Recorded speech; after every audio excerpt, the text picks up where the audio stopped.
I was 7 when I first saw it.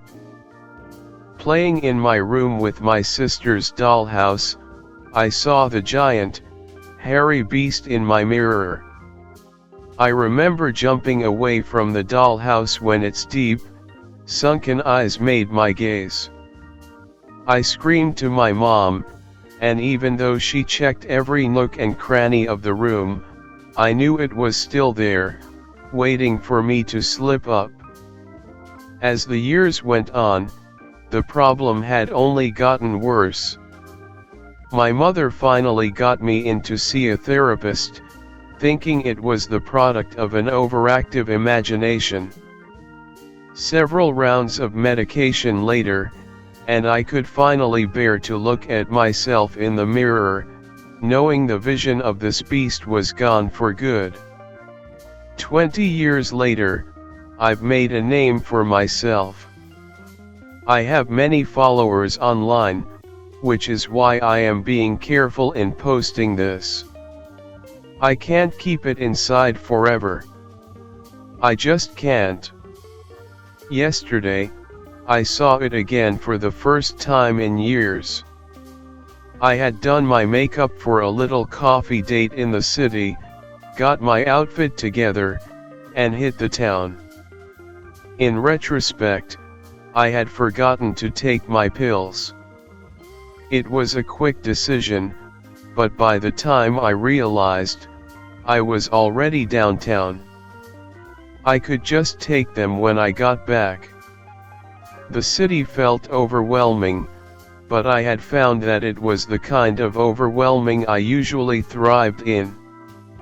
Today, however, was different. I felt like someone was following me.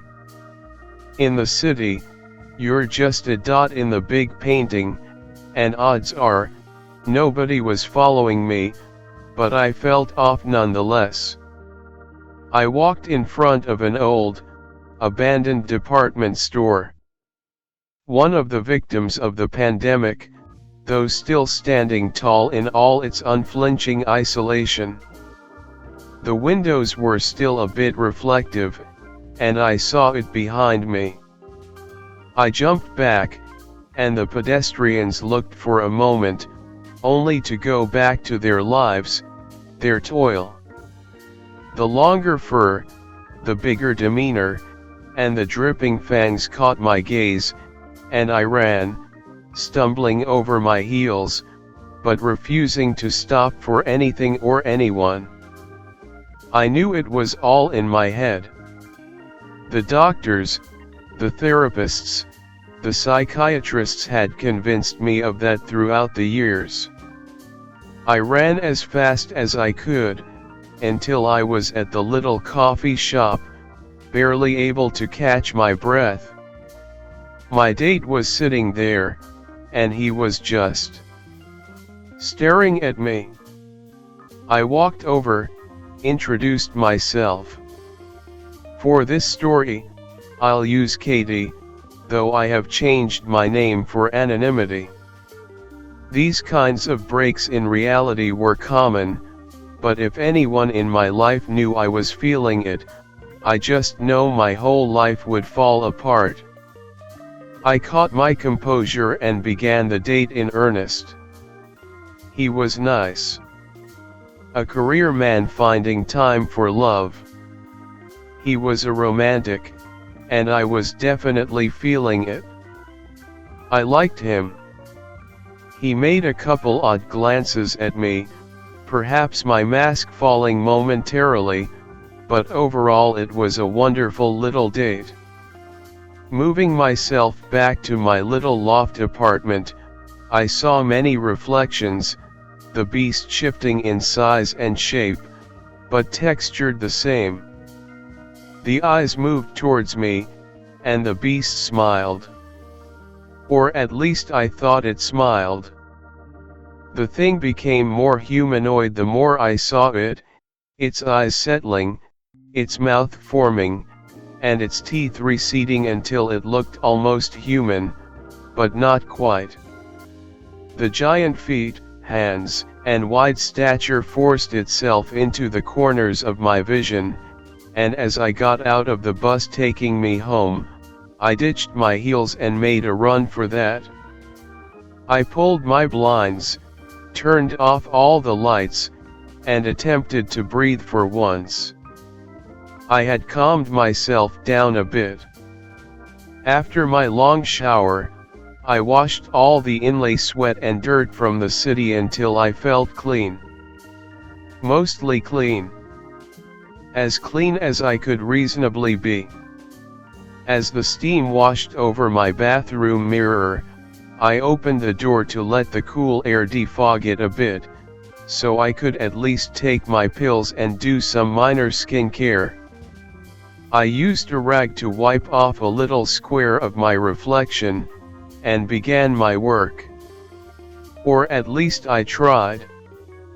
I tried so hard, but my hands would not move, my body frozen, my feet planted firmly on the bath mat. I saw it, first out of the corner of my eye.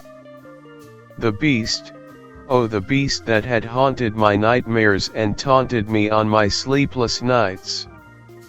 It stood behind me, embracing my shoulders and smiling. It was my height, just covered in matted fur and moisture. The thing smiled at me, it dared to smile at me. With the last remaining shred of energy, I reached for my pills, down double my daily dose. I needed to get this thing out of my head. I was feeling good about myself, and this beast was not going to ruin that. As the pills hit my stomach, the beast faded, and I took a sigh of relief. I looked at myself, fully, in the mirror, and before I knew it, I had taken a long, hard look at myself. Before my very eyes, the reflection that looked back at me and shifted, slowly at first, barely noticeable, but by the time my face donned a full beard, I was freaking out. My figure had pushed itself out and up, from an hourglass to an upside-down triangle. I had seen this figure before. A crisis came over me, and I looked down at myself and saw the strings of fur growing. Was this some effect of a full moon? I didn't know, but I saw clearer than day. I fell to the ground, screeching at the top of my lungs as the visual pain had suddenly become very real. Before I knew it, my upstairs neighbors were banging on my door. I donned a bathrobe and a face wrap and put them at ease. To them, I had just taken a nasty fall, but I was okay. I had to be okay. My phone began to ring, and I scrambled to get it. It was the man. Let's call him David. I answered with a quick hello, but winced back when I heard the voice that came out, dark and gravely, far too masculine for the man on the other side. I coughed, tried to force my pitch back up, and talked to him for a moment. He grounded me. I told him I had an allergic reaction and apologized. He knew. Everyone knew. I went back to the shower, shaved every part of my body over and over again until my skin was red with the rash, nicks and cuts all over from all the times my shivering hand slipped. I had used some bandages to patch myself up, but as I looked in the mirror, I felt better. I was red, but I was hairless yet again, and I felt the rage washing away. I realized I had forgotten my other pills. I downed the first two, and slipped a couple little blue pills underneath my tongue. Back to normal. Back to normal. Back to normal. My thoughts raced. I stared at the pile of fur on my bathroom floor, irrefutable proof that this wasn't just a vision.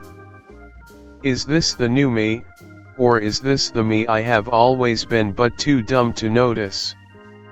My mom always told me not to play with my sister's dollhouse. I shouldn't have been playing with it anyway. A little boy should be playing with Legos, not dolls. My mom always said that. 20 years later, I was a girl in the city. A barrage of hormones and pills later, and I felt my body realigning with who I always was. Not the beast I saw in the mirror. Upvote 4. Downvote 1. Comments. Share.